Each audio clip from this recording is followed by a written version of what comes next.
And Pope Francis visited Rome's main synagogue today, the latest move in a concrete effort to boost Catholic-Jewish relations. It comes as Jerusalem's Dormition Abbey Church was vandalized in a suspected, quote, price tag attack. I-24 News correspondent Uri Shapira has more.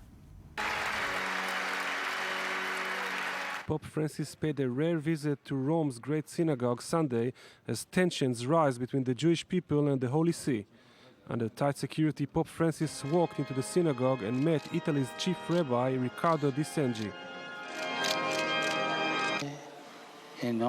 Jews and Christians must therefore feel like brothers, united by the same God and by a rich common spiritual heritage.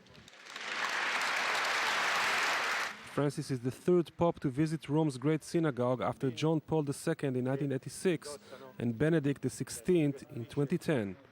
Last month, the Vatican issued a statement saying Catholics should not actively seek to convert Jews and must do all they can to repel anti-Semitic tendencies.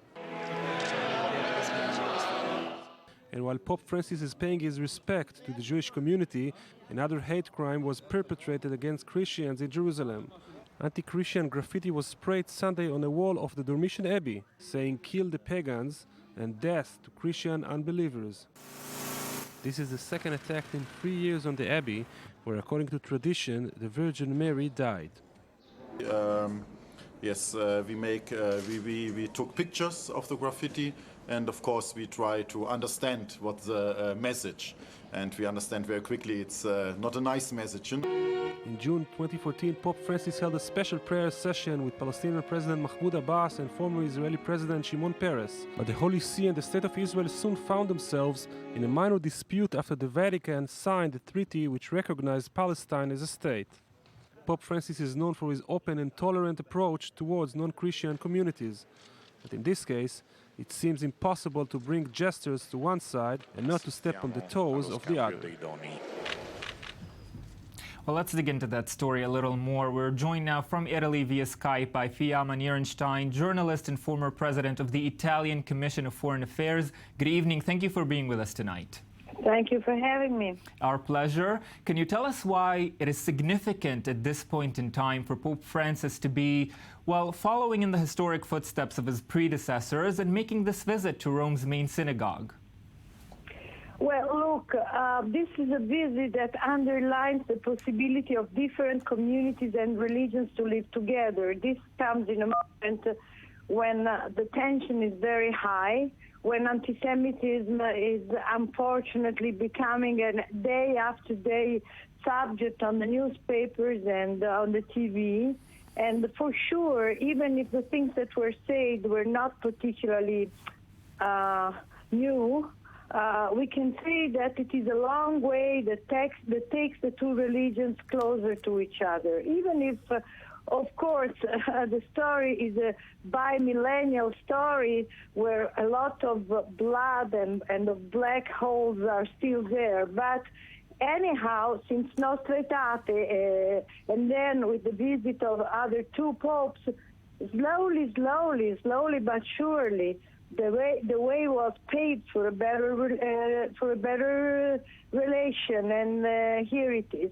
Well, Ms. Nierenstein, you mentioned the point about anti-Semitism, and we know that a Vatican statement just last December said Catholics should not actively seek to convert Jews and must do all they can to repel anti-Semitic tendencies.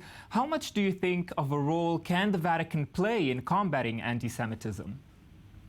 Well, you know, the role that Vatican can play in ideological subject is always very important. It has always been. Unfortunately, during the Second World War, the role that it played was not so positive. There is still this ongoing discussion about the attitude of Pius XII, which is a very, very sore discussion still today. And so we know that if the Church has a good attitude toward the Jews, if there is a hand stretched toward the Jews in a sign of friendship, of deep friendship, if the Pope keeps telling the Jews that they are its older brothers, well, you know, it cannot be. It's not a complete answer, but still, it's a good sign. This is what I see. Certainly, there could be different things. For instance, I would have liked very much to hear from him a memory of the fact that Jesus was a Jew. This is something that the church should repeat and repeat in front of these, in a way I would say, ridiculous attempts to deny that he was a Jew and to state, for instance, that he was Palestinian. You have certainly heard about this kind of attempts. Well, I would like all the Christians to remember that Jesus was a Jew. And probably today he felt that the Jews nowadays have two main important points. One is Israel, and the second one is anti-Semitism. Israel from the positive point of view. The Jews of Rome and of Italy and of Europe are proud of Israel, you know, and so the Pope should underline that somehow. Indeed, indeed. Yes, Ayman Sikseck joining us from Florence in Italy. Thank you very much for being with us tonight.